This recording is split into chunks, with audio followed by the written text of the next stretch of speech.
नमस्कार साथियों, YouTube channel mission online academy में आपका स्वागत है। साथ ही आज आप लोगों के बीच हिंदी भाषा के महत्वपूर्ण 30 क्वेश्चन लेकर के आपके बीच प्रस्तुत हुए हैं, जो आपको आने वाली एग्जाम सक्षमता परीक्षा, बीपीएससी टीयर 2.0 की परीक्षा और सीटीटी का परीक्षा में बहुत महत्वपूर्ण साबित होने वाली है। ये अति महत्वपूर्ण व्याकरण सेक्शन से आपका ये जो क्वेश्चन है वो बहुत महत्वपूर्ण होने वाली है। प्लीज इसको अच्छा ढंग से देखेंगे और वीडियो अच्छे लगेंगे तो आप इसे लाइक कमेंट करना न भूलेंगे।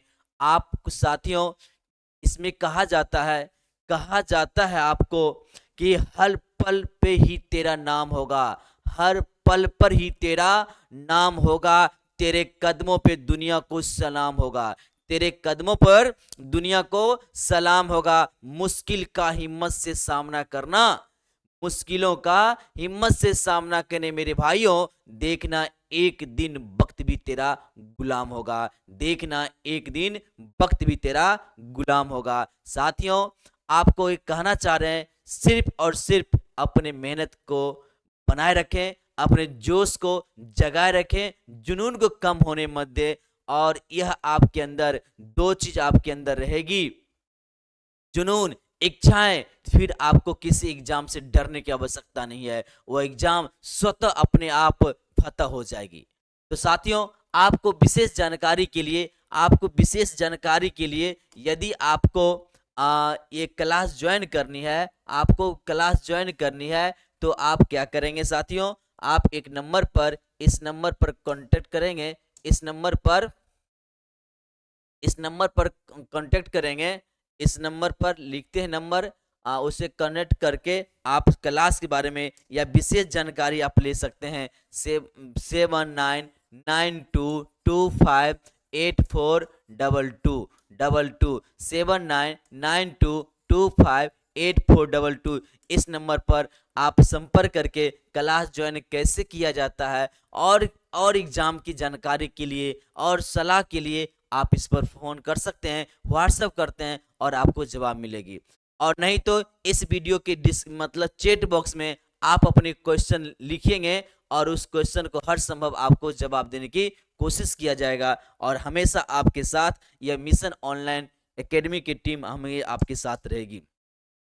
तो साथ ही आज की पहला हिंदी सेक्शन का ग्रामर भाग का पहला क्वेश्चन आज शुरू करते हैं। हिंदी सेक्शन के ग्रामर पोर्शन का हिंदी व्याकरण का पहला क्वेश्चन आज चालू कर रहे हैं। आप इसे देखेंगे, बिल्कुल ध्यान देखेंगे, ऐसे भी चीज इसके में बताया जाएगा जो हम लोग बहुत दिनों से पढ़ रहे हैं फिर भी कंफ्यूजन है, बहुत दिनों से पढ़ रहे हैं फिर भी कंफ्यूजन है। और इस कंफ्यूजन को आज की क्लास में 100% दूर किया जाएगा, 100% दूर किया जाएगा। सिर्फ आप ध्यान से देखें, तन्मयता से देखें, दिल से देखें इस वीडियो को और लास्ट देखें। कहता है लघुत्तम बाघ ध्वनि को कहते हैं। लघुत्तम मतलब सबसे, लघुत्तम मतलब सबसे छोटा, लघुत्तम मतलब सबसे छोटा, लघुत्तम मीन्स सबसे छोटा, लघुत्तम वाग ध्वनि को कहते हैं। लघुत्तम सबसे छोटा जो वाग ध्वनि है किसे कहते हैं? लघुत्तम वाग ध्वनि को कहते हैं। किसको? स्वर को, व्यंजन को, वर्ण को और शब्द को। सबसे छोटा इसमें क्या है? सबसे छोटा इसमें क्या है? वर्ण। सबसे छोटा क्या है? वर्ण। और कहा जाता है वर्ण उस मूल ध्वनि को कहते हैं जिसका खंड या टुकड़ा नहीं किया जाएगा, जिसका तोड़ा नहीं जा सकता है, उसको क्या बोलते हैं? वर्ण करते हैं। और ये स्वर और व्यंजन जो है वर्ण का ही क्या है? ये पार्ट है, वर्ण का ही अंग है। और शब्द किसे कहते हैं? दो या दो से अधिक वर्णों के मेल से जो बनता है उसको क्या बोलते हैं? शब्द पढ़ते हैं। दो या दो से अधिक वर्णों से मेल से, जैसे घ एक वर्ण है और रो एक वर्ण है, तो घर और घर दो वर्णों के मेल से बना है। क और जोर ल और जो मो क्या हो जाएगा? कलम। क्या हो जाएगा? कलम। ये क्या हो गया, दो से अधिक वर्णों से मिल से बनी है। तो सबसे छोटी वर्ण के सबसे छोटी ध्वनि की सबसे लघुत्तम यानी सबसे छोटी इकाई क्या है, वर्ण है। सबसे छोटी इकाई क्या है, वर्ण है। अब आगे आगे दूसरा कहता है, दूसरा क्वेश्चन आपका है वर्णमाला में वर्णमाला में मात्रा का अर्थ है। वर्णमाला में मात्रा का अर्थ है वर्ण की मात्रा, वर्ण के उच्चारण में लगने वाले समय और ध्वनि का परिमाण और वर्णों का क्रम। अब देखिए मात्रा, वर्ण में वर्णमाला में मात्रा का क्या अर्थ है, मात्रा का क्या अर्थ है। मात्रा जैसे हर्ष ईकार दीर्घ ईकार कहते हैं ना, हर्ष ईकार दीर्घ ईकार हर्ष उकार दीर्घ उकार, यानी क्या, ये सब क्या है, मात्रा। तो कहता है कि वर्णमाला में मात्रा का क्या अर्थ है, यह वर्ण की मात्रा है, वर्ण के उच्चारण में लगने वाला समय है, ध्वनि का परिमाण है, वर्णों का क्रम है। तो वर्णों का क्रम मतलब सीरियल नहीं है, यह क्या है, यह वर्ण के उच्चारण में जो है ये वर्णमाला की मात्रा क्या कहलाता है, इसमें लगने वाला समय है। जैसे जिसमें ज्यादा समय लगता है उसको दीर्घ ई की मात्रा करते हैं, जिसमें कम समय लगता है उसको क्या करते हैं, हर्ष ई की मात्रा करते हैं। जैसे आप इसमें वर्णों के उच्चारण में लगने वाले समय, आंसर क्या होगा इसका, वर्णों के उच्चारण में लगने वाला समय। जैसे कि आप जान करके यदि आपको उच्चारण का प्रोनाउंसिएशन का थोड़ा सा अभ्यास कर लेंगे तो आपको ग्रामेटिकल जो है पर्सन जो हर्षुकार दीर्घुकार हर्षिकार दीर्घिकार की समस्या खत्म हो जाएगी।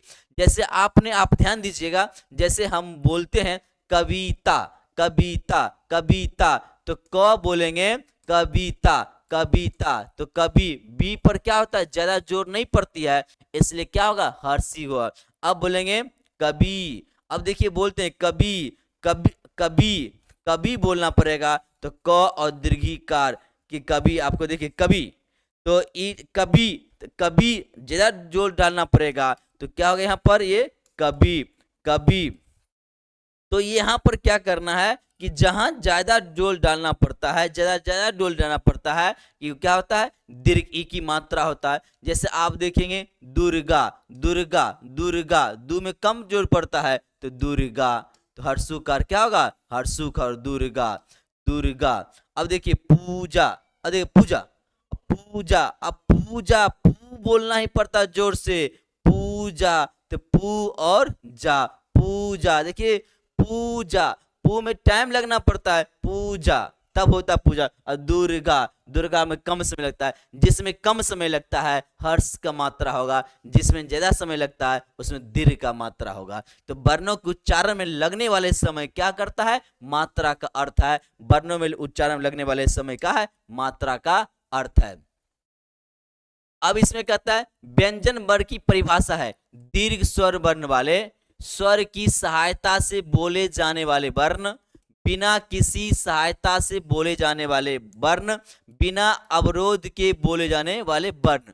कहता है व्यंजन की परिभाषा है, व्यंजन किसको कहते हैं, आप पहले से जानते हैं, जो ऐसा वर्ण जो स्वर दूसरे स्वरों की सहायता से बोला जाए उसको व्यंजन कहते हैं, यानी किसी की सहायता से नहीं बोला जाए उसको क्या बोलते हैं, उसको स्वर बोलते हैं। सहायता नहीं लगती है स्वर में और सहायता लेना किससे पड़ता है, व्यंजन में। तो व्यंजन वर्णों को स्वर की सहायता से बोले जाने वर्ण को क्या बोलते हैं, व्यंजन। अब थोड़ा सा एक चीज आपको क्लियर करें कि अभी आप लोग टोटल मतलब वर्णमाला, टोटल वर्णमालाओं की संख्या कितनी है, टोटल हिंदी वर्णमालाओं की संख्या कितनी है। किसी किताब में किसी बुक में पढ़ते होंगे 42, किसी में पढ़ेंगे 46, किसी में पढ़ते हैं 52, किसी में पढ़ते हैं 48, ये सब कंफ्यूजन आपकी रहती है। लेकिन आज की क्लास में आप वह समस्या को बिल्कुल दूर कर दिया जाएगा कि 100% आप इसी को फॉलो करेंगे, इसी को लिखेंगे। तो सबसे पहले हम आज ओ आ से चालू करते हैं। ओ आ से पहले लिखेंगे स्वर वर्ण।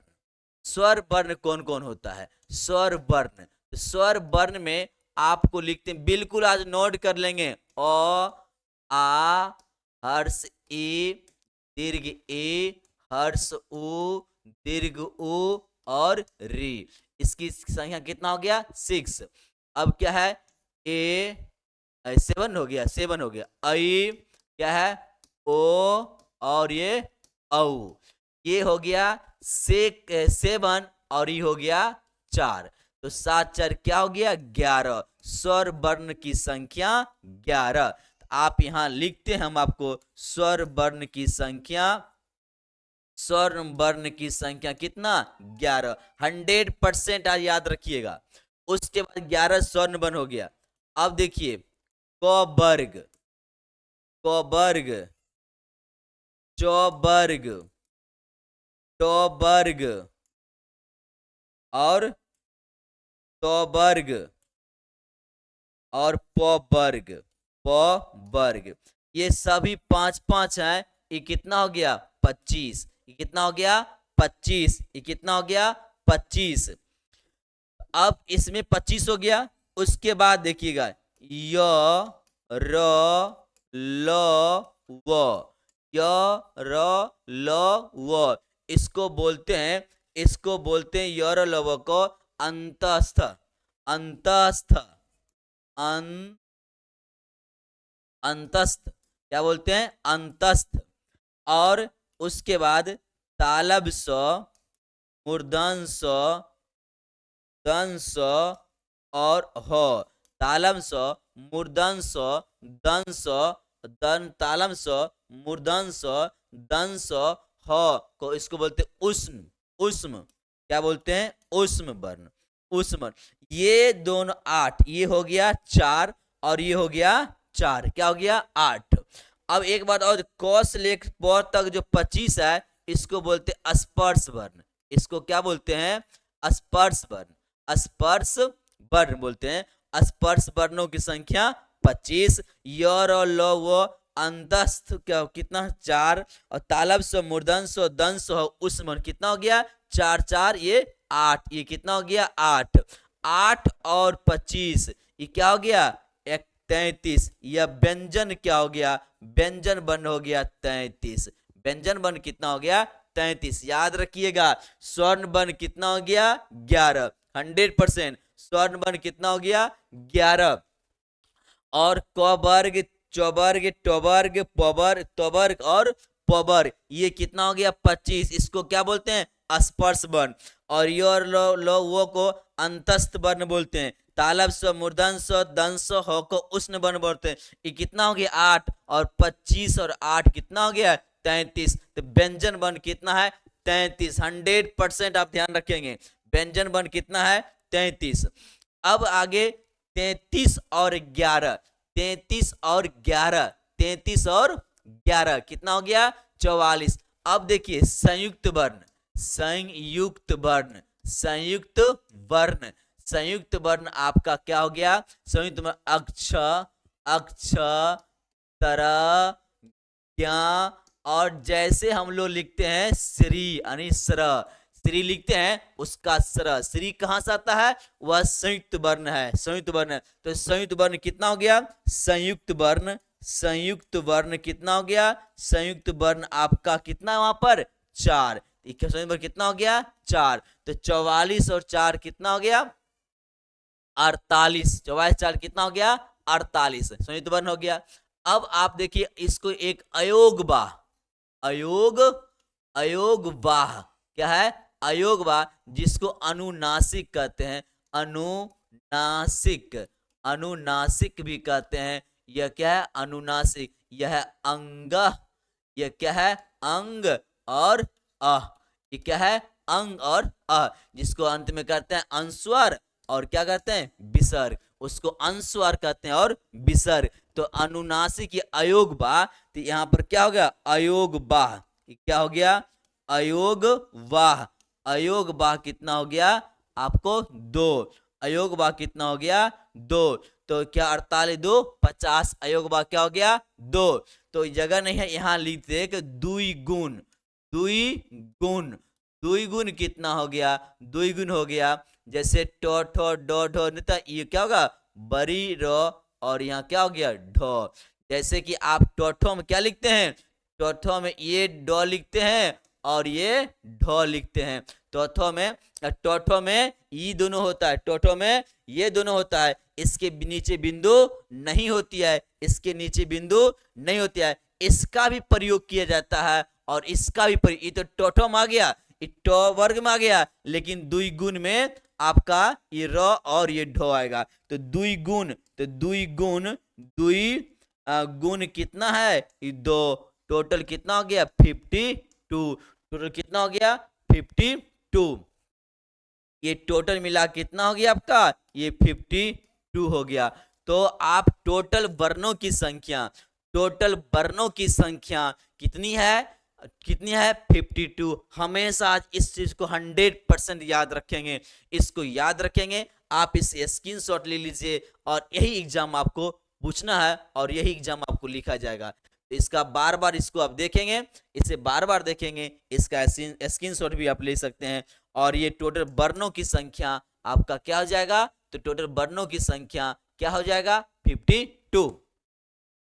आप कहते हैं निम्नलिखित वर्णों में कौन सा मूर्धन्य वर्ण है, मूर्धन्य है च, ज, र, मतलब छ, झ, कहता है च, ज, र और ज मूर्धन्य। निम्नलिखित में वर्णों में कौन सा मूर्धन्य है, कौन सा मूर्धन्य है, मूर्धन्य वर्ण कौन सा है, तो मूर्धन्य आपका क्या है, निम्नलिखित वर्णों में कौन सा मूर्धन्य है, मूर्धन्य है, तो मूर्धन्य आपका क्या हो जाएगा, इसमें रो इसमें छूट गया है, यहाँ पर क्या होगा, ये मूर्धन्य वर्ण, यहाँ पर यहाँ क्या होगा ट, यहाँ पर तो रो जगह पर क्या लिखाएगा ट, तो मूर्धन्य वर्ण कितना हो जाएगा ट, मूर्धन्य वर्ण कौन सा हो जाएगा ट हो जाएगा, मूर्धन्य वर्ण क्या हो जाएगा ट हो जाएगा। अब वर्णमाला में, वर्णमाला, वर्णमाला में, वर्णमाला में कुल व्यंजन, व्यंजनों की संख्या कितनी है, तो वर्णमाला में कुल व्यंजनों की संख्या जस्ट अभी बताए हैं, जस्ट अभी बताए हैं, ये स्वर कितना है, स्वर कितना है 11, व्यंजन कितना है, व्यंजन कितना है 33, 33 व्यंजन है, और स्पर्श और संयुक्त वर्ण, संयुक्त वर्ण कितना है, संयुक्त आपको क्या है 4, 4, और द्विगुण, द्विगुण कितना है, द्विगुण कितना है 2, और अयोग बा जिसको अनुनासिक कहते हैं, अयोग बा, अयोग बा कितना है 2, अयोग बा कितना 42, 44, 4, 48, 2 50, 2 52, टोटल वर्ण कितना हो गया 52। तो व्यंजन वर्ण कितना है 33, व्यंजन वर्ण कितना है 33। बिल्कुल यही याद रखना है, 100% याद रखना है। तो व्यंजन वर्ण कितना है 33। आगे अगला छठा क्वेश्चन आपका है, कहते हैं हिंदी वर्णमाला में मूल स्वर कितने हैं, हिंदी वर्णमाला में मूल स्वर, मूल स्वर कितने हैं 6, 7, 4 और 2। हिंदी वर्णमाला में मूल स्वर कितने हैं, हिंदी वर्णमाला में मूल स्वर, मूल स्वर कितने हैं, मूल स्वर कितना है 4। हिंदी वर्णमाला में मूल स्वर कितना है 4, तो कितना है 4, मूल स्वर कितना है तो 4। अब कहते हैं वर्णमाला कहते हैं, वर्णमाला कहते हैं शब्द समूह को, वर्णों के संकलन को, शब्द गणना को, वर्णों के व्यवस्थित मूल समूह को। अब वर्णमाला किसे कहते हैं, वर्णमाला अल्फाबेट किसे कहते हैं, वर्णमाला किसे कहते हैं, तो वर्णमाला किसे कहते हैं, तो वर्णमाला में मतलब क्या होता है वर्ण ही होता है, वर्णमाला में क्या होती है वर्ण होती है। तो वर्णमाला कहते किसे हैं, शब्द के समूह में, शब्द के समूह को वर्णमाला नहीं होगा, वर्णों के संकलन को नहीं होगा, शब्द गणना को नहीं होगा, तो शब्दों के व्यवस्थित समूह को, शब्दों के व्यवस्थित समूह को क्या बोलते हैं वर्णमाला। शब्दों के व्यवस्थित समूह को क्या कहा जाता है वर्णमाला कहते हैं, शब्दों के व्यवस्थित समूह को। अब तालव्य स्व, मूर्धन्य स्व, दंत स्व, ह को कौन से व्यंजन कहते हैं, अभी जस्ट आपको बताएं तालव्य स्व, मूर्धन्य स्व, दंत स्व और ह को कौन सा व्यंजन कहते हैं, कंपी व्यंजन, संघर्षी व्यंजन, स्पर्शी व्यंजन और स्पर्श संघर्षी व्यंजन कहते हैं। क्या कहता है तालव्य स्व, मूर्धन्य स्व, तालव्य स्व, मूर्धन्य स्व और दंत स्व, ह को कौन सा वर्ण कहते हैं, कौन सा वर्ण कहते हैं, कौन सा वर्ण कहते हैं, तो इसको क्या बोलते हैं कौन सा वर्ण, वर्ण कौन सा कहते हैं? तो इसका हो जाएगा संघर्षी वर्ण। वर्ण कौन होगा? संघर्षी वर्ण। संघर्षी वर्ण होगा, जिसको आप इसको क्या बोलते हैं? ये तालब स्व, जिसको उस तालब स्व, मूर्धन स्व, दंत स्व को भी तालब स्व उष्ण वर्ण भी कहते हैं। क्या बोलते हैं? अभी जस्ट आपको क्या बताएं? अभी जस्ट आपको जस्ट उष्ण वर्ण, जैसे आपको जस्ट बताएं, उष्ण वर्ण भी कहते हैं। क्या बोलते हैं? उष्ण वर्ण भी कहते हैं। इसको क्या बोलते हैं? उष्ण वर्ण भी कहते हैं, अर्थात संघर्षी वर्ण भी कहेंगे, अर्थात संघर्षी वर्ण। और स्पर्शी वर्ण किसको कहते हैं? क वर्ग को, क वर्ग को, च वर्ग को, ट वर्ग को, ट वर्ग को, त वर्ग को और प वर्ग को। ये क्या है? स्पर्शी वर्ण कितना है? 25 है। स्पर्शी वर्ण कितना है? 25 है। स्पर्शी वर्ण आपका 25 है। अब आप इसमें कहता है, इसमें है कहता है हिंदी में मूलतः, हिंदी में मूलतः वर्णों की संख्या कितनी है? हिंदी में मूलतः वर्णों की संख्या कितनी है? तो यहाँ 50, 25, 46 और कितना? 33। तो इसमें हिंदी में मूलतः वर्णों की संख्या कितनी है? ये ऑप्शन इस टाइप रहेगा, तो आप क्या लिखेंगे? 50। और इसे कुल वर्णों की संख्या कितना है? 52। हिंदी में मूलतः वर्णों की संख्या कितनी है? इसमें लिखा है 50 लिखा हुआ है, और 25, 46, 33 लिखा हुआ है। तो इसमें क्या करेंगे? 50 डाल देंगे, लेकिन कुल वर्णों की संख्या होगा कितना? 52। कितना होगा? 52। कुल वर्णों की संख्या 52 है, और इसमें मूलतः है। अब बताए अघोष वर्ण कौन सा है? अघोष वर्ण कौन सा है? अ, ज, ह और दंश। अघोष वर्ण कौन सा है? अघोष वर्ण कौन है? अघोष वर्ण कौन है? तालब स्व, मूर्धन स्व, दंश और तो क्या बोलते हैं? अघोष वर्ण भी कहते हैं, और इसको उष्ण वर्ण भी कहते हैं। अघोष वर्ण भी कहते हैं, अघोष वर्ण कहते हैं। तालब स्व, मूर्धन स्व और यहाँ पर क्या है? दंश को अघोष वर्ण कहते हैं, दंश को अघोष वर्ण। हिंदी वर्णमाला के अंतिम पंचमाक्षरों का उच्चारण स्थान क्या है? अंतिम स्थान में, जैसे क, ख, ग, घ, ट, ठ, ड, ढ, आप नो, च, छ, ज, या। तो इस टाइप का जो है पंचमा अक्षर का जो उच्चारण स्थान क्या है? अनुनासिक है, तालब्य है, कंठ है और मूर्धन है। तो पांचवा अक्षर याद रखेंगे, पांचवा अक्षर किसमें होता है? क वर्ग में, च वर्ग में, ट वर्ग में, त वर्ग में और प वर्ग में। तो पांचवा अक्षर का उच्चारण स्थान क्या है? तो पांचवा अक्षर का उच्चारण स्थान क्या है? यह अनुनासिक है। कहाँ ये? अनुनासिक। याद रखेंगे, पांचवा अक्षर का उच्चारण स्थान क्या है? अनुनासिक, अनुनासिक। अब कहते हैं अक्षर वर्णों किसके योग से बना है? अक्षर वर्णों किसके योग से बना है? तो क जोर सो, क जोर च, क जोर छ और क जोर तालब्य स। अक्षर, ये जो अक्षर वर्ण है किसके संयोग से बना है? आप इसका अंग्रेजी में क्या लिखते हैं? KSH। क्या लिखते हैं? KXX से छ। तो अब देखिए, एस के तो क हो गया, चौ का क्या हो गया? चौ का CH होता है, छ का CH होता है। तो ये दोनों आपका तो कैंसिल हो गया, ये दोनों आपका नहीं होगा, ये दोनों आपका नहीं होगा। तो बच गया ए और बच गया ए। आपको कौन बच गया? ए और सो। तो तालब सो होगा या मूर्धन सो होगा। तो इसका आंसर क्या होगा? क जोर मूर्धन सो, क जोर मूर्धन सो होगा, क जोर मूर्धन सो होगा। अब आगे क्वेश्चन कहता है निम्न हिंदी भाषा में वे कौन सी ध्वनियां है जो स्वतंत्र रूप से बोली या लिखी जाती है? कौन है? स्वर, व्यंजन, वर्ण और अक्षर। कहता है हिंदी भाषा की कौन सी ध्वनि है? तो क्या है? ये अक्षर ध्वनि नहीं है।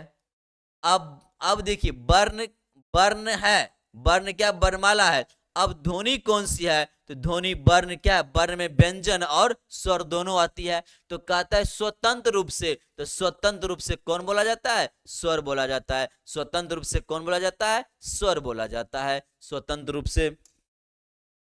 अब आपको कहता है निम्नलिखित में कौन सी एक संयुक्त व्यंजन नहीं है, संयुक्त व्यंजन नहीं है। तो अब आपको देखे थे संयुक्त व्यंजन कौन सी, आप संयुक्त व्यंजन है, तो संयुक्त व्यंजन फिर लिखते हैं संयुक्त व्यंजन, संयुक्त कौन सा वर्ण कौन है, संयुक्त वर्ण कौन कौन है आपको, संयुक्त वर्ण क्या है, अक्ष, तर और ज्ञा, और आप जानते हैं जैसे सर होता है जो श्री लिखते हैं सर, ये चार क्या है, संयुक्त वर्ण है। तो इसमें अक्ष हो गया, त्र भी हो गया और ज्ञा है, तो संयुक्त वर्ण कौन नहीं है, मूर्धन्य स। मूर्धन्य स आपका संयुक्त वर्ण नहीं है। ये मूर्धन्य स कौन वर्ण है, उष्ण वर्ण है। ये मूर्धन्य स कौन सा वर्ण है, उष्ण वर्ण है, ये उष्ण वर्ण है।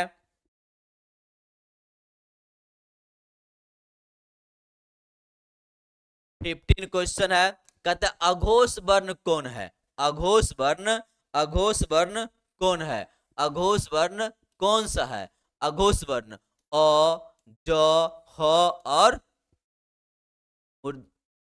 दंस, अ, ज, ह और दंस, अघोष वर्ण कौन सा है, अघोष वर्ण, अघोष वर्ण कौन है, अघोष वर्ण कौन सा है, क्या है, अ। तो कौन सा आंसर होगा, अ। आंसर कौन होगा, अ। आपका आंसर कौन होगा, अ।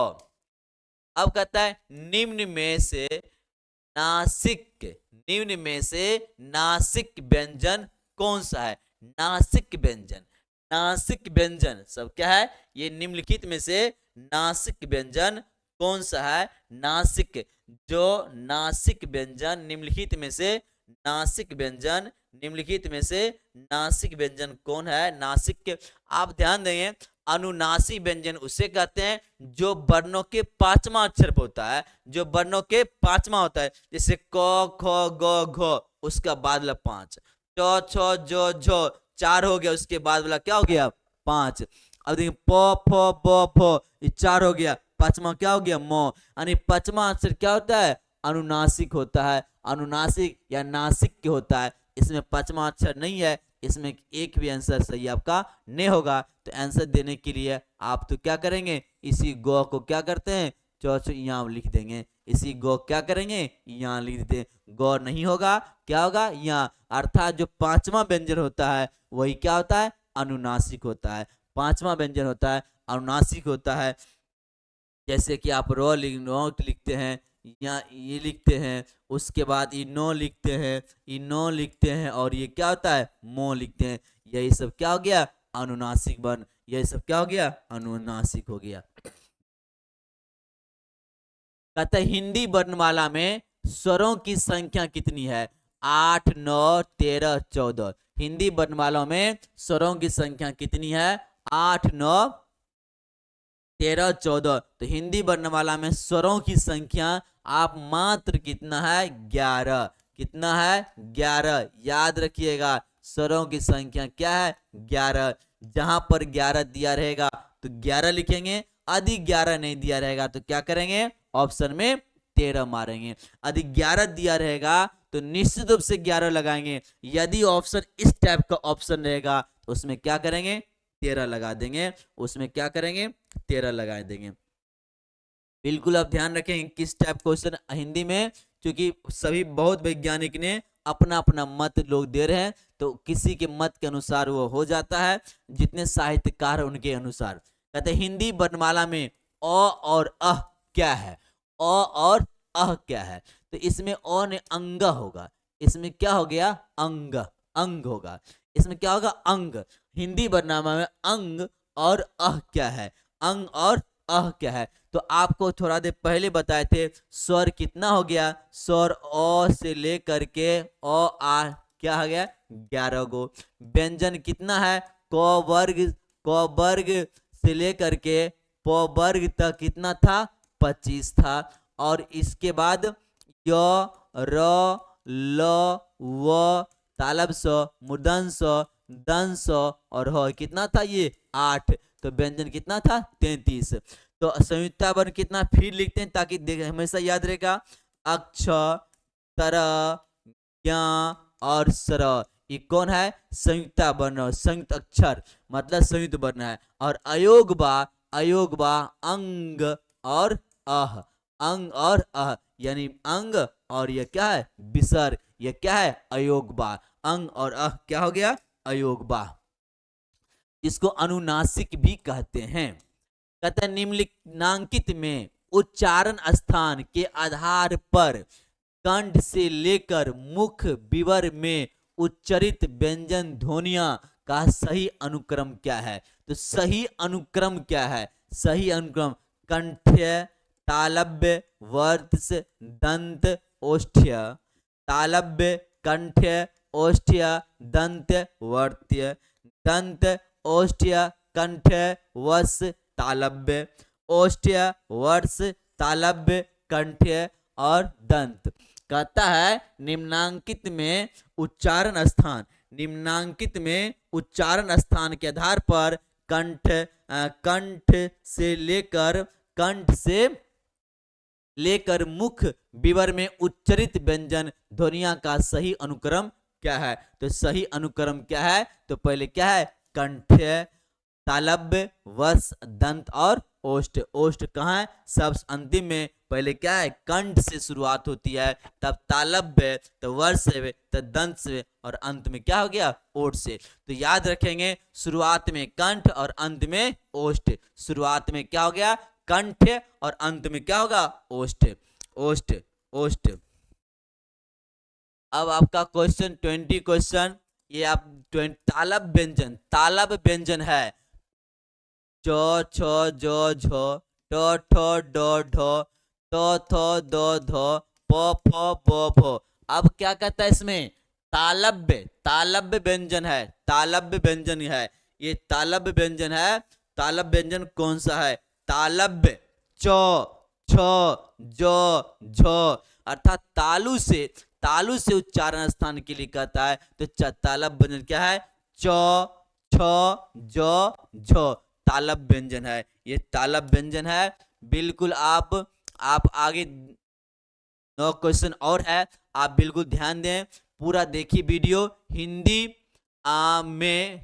में ध्वनियां कितने प्रकार की होती है? हिंदी में, अब देखिए बहुत इंपॉर्टेंट क्वेश्चन है, हिंदी में ध्वनि कितने प्रकार की होती है? बिल्कुल आप लोग जानते होंगे, लेकिन यहाँ पर कंफ्यूज करते होंगे। हिंदी में ध्वनि कितने प्रकार होती है? 2, 4, 6 और 8। तो 2, 4, 6 और 8। तो आप ध्वनि क्या है? ये ध्वनि क्या है? उच्चारण। पहले ही बता दिया था, तो उच्चारण हो गया। वर्ण, आप वर्ण किसे कहते? क्या कहते हैं? वर्ण उस मूल ध्वनि को कहते हैं। अब ध्यान दीजिए, वर्ण उस मूल ध्वनि को कहते हैं जिसका खंड या टुकड़ा नहीं किया जाएगा। तो वर्ण भी क्या है? यह ध्वनि है। ध्वनि क्या है? एक वर्ण है। तो क्या कहते हैं? वर्ण उस मूल ध्वनि को कहते हैं। ध्वनि को क्या कहते हैं? वर्ण। अब जानते हैं वर्ण कितने प्रकार के होते हैं? वर्ण क्या है? 2 प्रकार, स्वर्ण वर्ण और व्यंजन वर्ण। तो आंसर क्या होगा इसका? 2, स्वर और व्यंजन, स्वर और व्यंजन, स्वर और व्यंजन। ध्वनि कितने प्रकार की है? स्वर और व्यंजन एक प्रकार और ये दूसरा प्रकार, स्वर और व्यंजन। ध्वनि कितने प्रकार की है? 2 प्रकार की, स्वर और व्यंजन।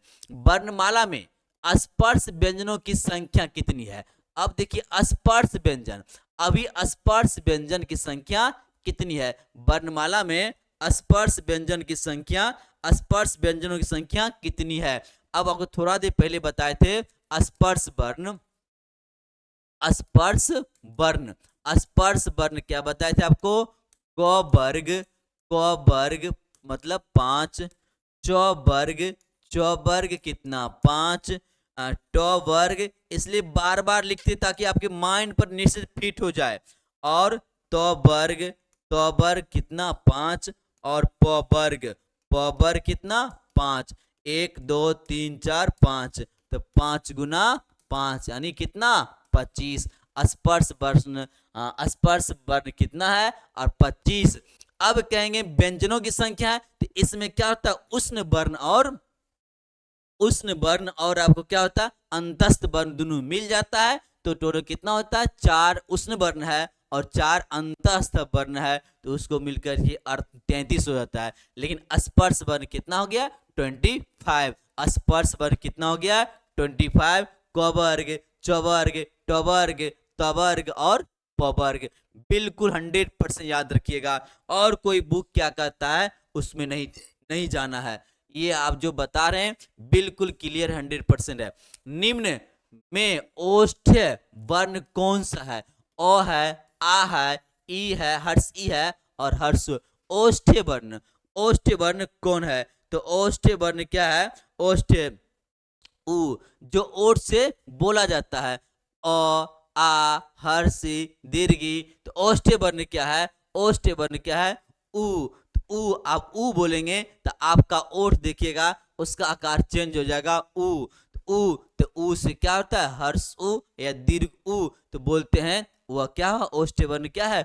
उ है। ओष्ठ्य वर्ण ओठ से बोला जाता है, वो वर्ण कौन है? उ है। तो आगे कहता है त्र किन वर्णों के सहयोग से बना है? त्र। अब त्र देखिए, त्र क्या है? संयुक्त वर्ण है। आप संयुक्त वर्ण कौन कौन है? तालव्य, अक्ष, अक्ष, तर और ज्ञ और सर। ये क्या है? संयुक्त वर्ण है। तो त्र किससे बना गया है? तो अंग्रेजी में लिखते हैं टी आर से त्र। तो टी क्या हो गया? तो और अंग्रेजी रो का क्या हो जाएगा? रो। आर का क्या हो जाएगा? रो। तो और रो, तो जोर रो से क्या बना है? त्र बना है। तो जो रो से त्र बना है, तो जो रो से त्र बना है, त्र बना है। अब 25 क्वेश्चन नंबर कहते हैं अनुनासिक व्यंजन कौन से होते हैं? वर्ग के प्रथम अक्षर, प्रथम अक्षर, वर्ण वर्ग के चौथा व्यंजन, वर्ग का तृतीय अक्षर, वर्ग के पंचमाक्षर। अनुनासिक जस्ट अभी हो गया। अनुनासिक, अनुनासिक वर्ण, अनुनासिक वर्ण या अनुनासिक व्यंजन किसे कहते हैं? अनुनासिक व्यंजन, अनुनासिक कौन होता है? वर्ग का पांचवा अक्षर। थोड़ा जस्ट पहले बोले क वर्ग, च वर्ग, ट वर्ग, त वर्ग और प वर्ग। इसका पांचवा अक्षर जो होता है अनुनासिक होता है। तो वर्ग का क्या अक्षर? पंचमा अक्षर। वर्ग का पंचमा अक्षर वर्ण क्या होता है? अनुनासिक, अनुनासिक होता है। कहते हैं मात्रा के आधार पर, मात्रा, मात्रा के आधार पर, मात्रा के आधार पर स्वर्ण कितने प्रकार के होते हैं? स्वर वर्ण। मात्रा के आधार पर स्वर्ण वर्ण कितने प्रकार के होते हैं? 2 प्रकार, 3 प्रकार, 4 प्रकार और 5 प्रकार। मात्रा के आधार पर, मात्रा के आधार पर स्वर कितने प्रकार के होते हैं? तो स्वर मात्रा, अभी जिससे पहले बताएं मात्रा किसे कहते हैं? वर्णों के उच्चारण में लगा गया समय। तो जैसे हर्ष ई और दीर्घी, हर्ष और दुर्गु, हर्ष और दीर्घ क्या होगा? हर्ष, हर्ष और दीर्घ, हर्ष और दीर्घ, हर्ष और दीर्घ। मात्रा के अनुसार वर्ण 2 प्रकार के होते हैं। कौन कौन? हर्ष और दीर्घ, हर्ष और दीर्घ। मात्रा के अनुसार वर्ण 2 प्रकार के हर्ष और दीर्घ होता है। कहते हैं निम्न, निम्न दीर्घ में, निम्न में दीर्घ स्वर ये क्या है? ईश्वर, स्वर लिखेंगे। दीर्घ स्वर कौन है? ये क्या? हर्षी, दीर्घी, ए और ऐ। दीर्घ सिर, दीर्घ स्वर क्या है? तो हर्ष ई और दीर्घी। तो यहां पर क्या है? दीर्घ स्वर क्या है? दीर्घ ई। दीर्घ स्वर क्या है? यह दीर्घ ई है। दीर्घ स्वर क्या है? दीर्घ ई।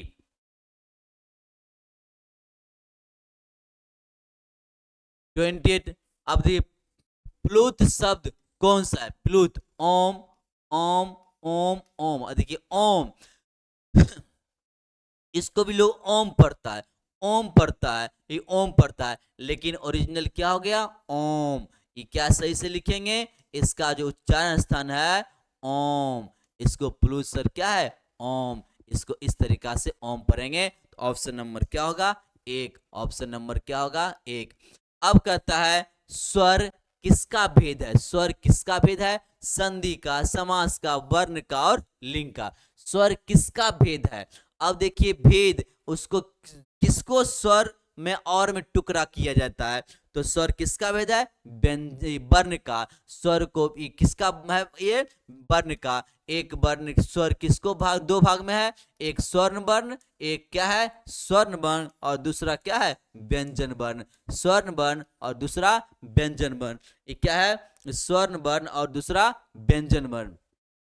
तो साथी फिर से एक चीज रिपीट करते हैं, जो बहुत ज्यादा दिक्कत होती है, ये कंफ्यूजन वाला क्वेश्चन रहता है हमेशा। तो स्वर्ण वर्णों की संख्या फिर से बताते हैं। स्वर्ण वर्ण कितना है? तो स्वर्ण वर्ण आपका 11। व्यंजन कितना है? व्यंजन कितना है आपका? 33, जिसमें क वर्ग से क वर्ग से क वर्ग से कौन क वर्ग से क वर्ग क वर्ग से तो वर्ग थी प वर्ग तक, क वर्ग से क वर्ग से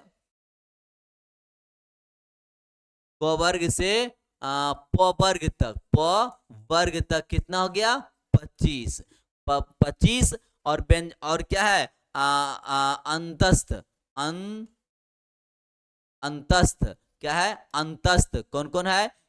य, र, ल, व, ये अंतस्थ 4 गो हो गया। उसके बाद आपका अंतस्थ हो गया। तो उष्म क्या है? उष्म, उसमें तालब स, मूर्धन स, दंस स और इहो, यानी ये क्या हो गया? ये 4 4 8 और ये कितना? 25। 8 और 25 33। 33 हो गया व्यंजन वर्ण। 100% याद रखेंगे। स्वर्ण वर्ण कितना हो गया? 11। 33 क्या हो गया? व्यंजन वर्ण। ये बहुत कंफ्यूजन क्वेश्चन है। उसके बाद आइए, उसके बाद संयुक्त वर्ण, संयुक्त व्यंजन, इसको संयुक्त वर्ण कहिए, संयुक्त व्यंजन कहिए। संयुक्त वर्ण कौन हो गया? अक्ष, अक्ष, तर, ज्ञा, ज्ञा और सर, जिसको श्री लिखते हैं, श्री लिखते हैं तो वह सर, वो क्या हो गया? Sir, sir. ये क्या हो गया? ये 4 हो गया। तो 33 और 4, पहले 11, 33 और 4, 11, 33 और 4। उसके बाद द्विगुण, द्विगुण, द्विगुण कौन कौन हो गया?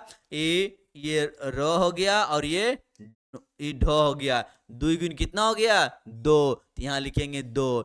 अब एक अंत में है, अंत में आपका है, अंत में है अयोग बाह, अयोग बाह, अयोग बाह, अयोग बाह, अयोग, अयोग वाह, अयोग वाह, जो अंग ये ऐ का अंग है और क्या है? अह, इसको अनुस्वार और यह विसर्ग, इसको अनुस्वार और इस विसर्ग। तो अयोग वाह कितना हो गया? 2। तो 33 और 11 44 और 4 48, 2 50 और 2 52। इसको 100% लिखेंगे, इसको 100%। कोई पूछेगा टोटल हिंदी वर्णमाला में वर्णों की संख्या कितना है? तो 52 यानी 52। स्वर्ण वर्ण कितना है? 11। व्यंजन कितना है? 33। और उसके बाद संयुक्त वर्ण कितना है? 4। और द्विगुण संयुक्त वर्ण कितना? 4। और उसके बाद संयुक्त वर्ण हो गया, उसके बाद द्विगुण हो गया, उसके बाद अयोग बा हो गया, फिर उसके बाद आपको 4 हो गया, उसके बाद उष्ण वर्ण मिला करके 8 हो गया, और अंतस्थ। ये टोटल 100% याद रखेंगे।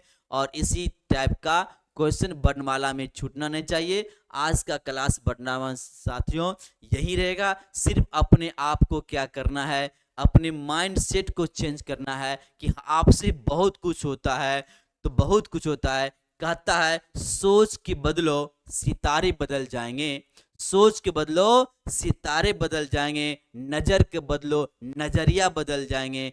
कश्ती बदलने की आवश्यकता नहीं है, दिशा बदलो किनारे बदल जाएंगे। सिर्फ आप अपने माइंड सेट को चेंज करेंगे और आपको हर चीज परिपूर्ण हो जाएगा। फिर से आपको विशेष, यदि आपको और विशेष जानकारी की आवश्यकता है तो आपको विशेष ये क्या है 7992258422, इस पर आप कॉल करके व्हाट्सएप करके आप सलाह ले सकते हैं और अपनी क्लास जो इस क्लास ज्वाइन करने के लिए बातें कर सकते हैं। और इस वीडियो को यदि अच्छे लगे तो आप लाइक कीजिएगा, शेयर कीजिएगा, और जो साथी इसमें आप चैनल पर नया है, सब्सक्राइब और बेल आइकन निश्चित दबा दीजिएगा। बस इतना ही। आप लोग की उज्जवल भविष्य की कामना करने हेतु ईश्वर से हमेशा प्रार्थना करते रहेंगे कि आप लोग अपना जो लक्ष्य जो साथ ही वो पूरा हो जाएगा। आपको फिर से best luck and thank you.